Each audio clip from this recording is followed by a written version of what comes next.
Hello बच्चों, चलिए प्रश्न को पढ़ते हैं। इसमें लिखा है कि किसी किसी द्रव की सतह से हमारा मतलब क्या होता है। बच्चों ये हमें बताना है कि किसी द्रव की सतह का मतलब क्या होता है।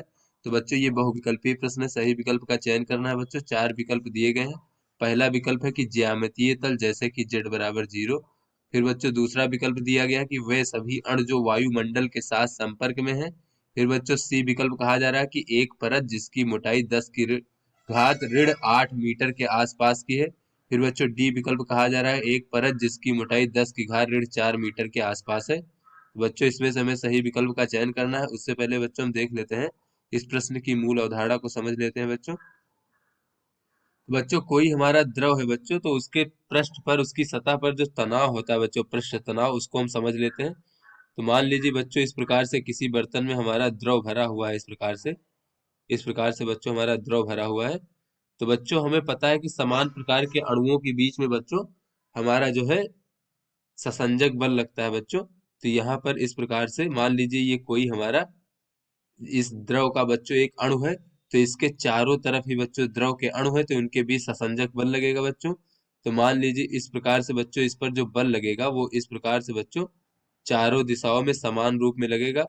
तो बच्चों इस जो हमारा ये बच्चों हमारा जो अणु है, इस पर कोई परिणामी तनाव या फिर बल नहीं होगा। किंतु बच्चों जो हमारा अणु सतह पर होगा बच्चों इस प्रकार से अगर हम उसको देखें, तो ये सतह पर बच्चों केवल सतह के नीचे जो है ये हमारे बच्चों जल के अणु है। तो यहाँ पर बच्चों ससंजक बल इस प्रकार से लगेगा नीचे की ओर, इस प्रकार से। और ऊपर की ओर बच्चों वायु है, तो वायु और जल के अणु के बीच में असंजक बल लगेगा, जिसका मान बच्चों बहुत कम होगा ससंजक बल की तुलना में। तो इस प्रकार से बच्चों सतह के किसी अणु पर जो है केवल नीचे की ओर बच्चों बल लगता है। इस वजह से जो सतह के अणु होते हैं बच्चों उनमें एक तनाव होता है, वो संतुलित नहीं होता उस पर बल, जैसा कि बच्चों ये मध्य में किसी बिंदु पर है। तो ऐसे में बच्चों ये जो सतह पर इस वजह से जो तनाव उत्पन्न होता है उसे हम द्रव का जो है बच्चों पृष्ठ तनाव कहते हैं। तो बच्चों ये पृष्ठ तनाव जो होता है, चलिए अब अपने प्रश्न को हल करते हैं और देखते हैं कि परत बच्चों क्या होती है। तो बच्चों ये जो पृष्ठ तनाव होता है सतह पर, यहाँ पर देख लेते हैं द्रव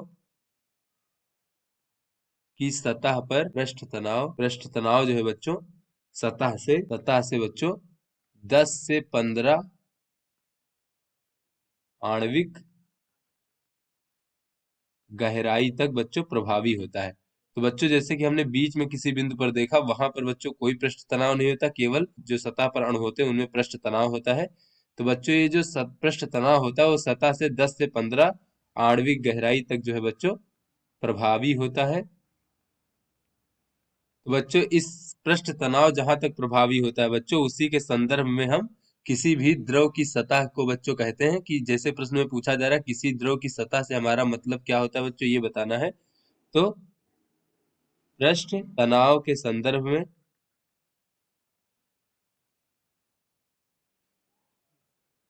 द्रव की सतह से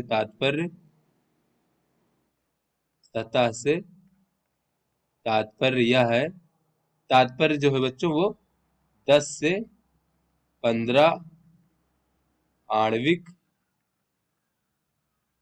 गहराई तक की परत, जहां तक बच्चों जो है हमारा पृष्ठ तनाव प्रभावी होता है।